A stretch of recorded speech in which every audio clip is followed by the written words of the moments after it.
How we doing, folks? And today we will be talking about the highly anticipated newest installment to the DC Cinematic Universe, and that would be Justice League. Now, Justice League is directed by Zack Snyder and Joss Whedon. Zack unfortunately had to leave production due to a family tragedy, but Joss jumped in onto the directing chair and yeah, did it affect the movie? Did it make me dislike the movie? Heck, do I even like the movie?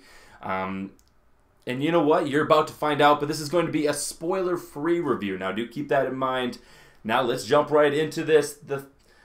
The Justice League. We finally get to see this movie on the big screen for the first time with the collective amount of characters that we have yet to even see in film. Now, we have seen Ben Affleck as Batman, which we can all admit he is great. We all got Gal Gadot again as Wonder Woman. She is tremendous.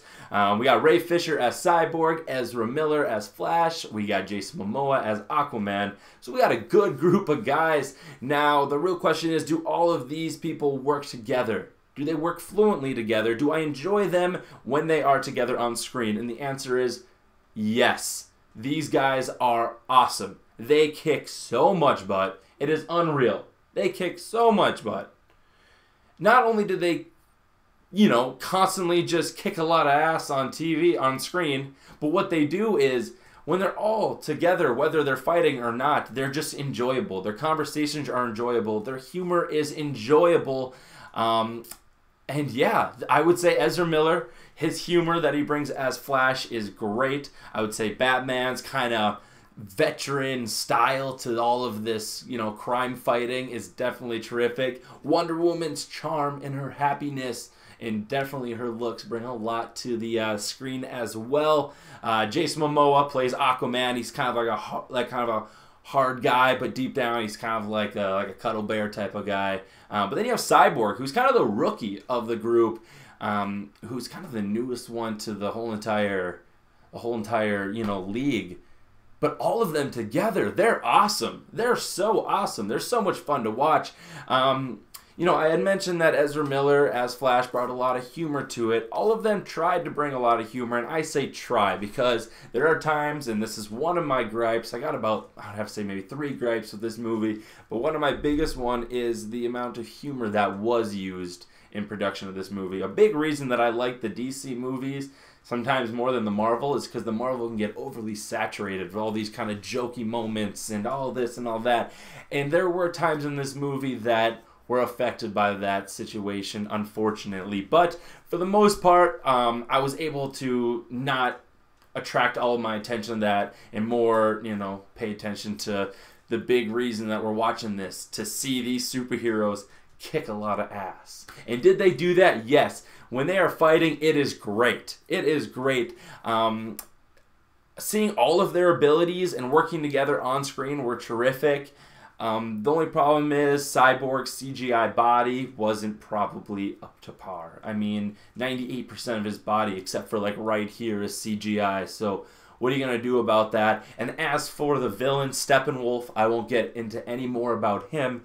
But as for just his looks and his appearance, his CGI was rendered pretty poorly as well. I mean, I understand it's hard to make a 10-foot villain giant look realistic on the screen, but I mean, if Andy Serkis and company with War of the Apes, Planet of the Apes, Rise of the Apes, all those 8 movies, if they can look like real apes, you can give us a giant guy a little bit better than what you gave us, or you can give us a robotic body a lot better than what you gave us. But those are just minor gripes, and they're kind of expected. The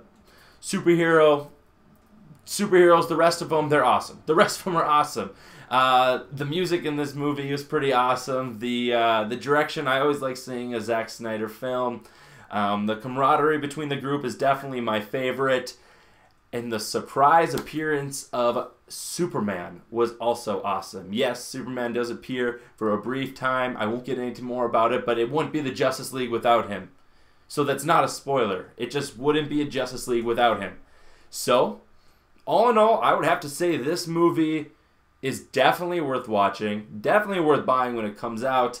Go into it. Check it out in theaters. It's definitely a big theater blockbuster film. The camaraderie of the characters were great. The casting of the characters were great. I like the direction that both directors were going. I like the use of the subtle humor. Although some downfalls, it did get quite saturated with the humor. The CGI was pretty bad. And the beginning was quite rushed for me. No really backstory on any of the characters, but I enjoyed them enough where I didn't need a backstory. So all in all, folks, I would recommend going to check out Justice League before it's out of theaters. See it on the biggest screen you can. And yeah, that will be it, guys. Thank you so much for coming in and checking out my thoughts on the film. And I hope you guys have a terrific upcoming Thanksgiving and a terrific rest of your day, all right? Well, see you guys.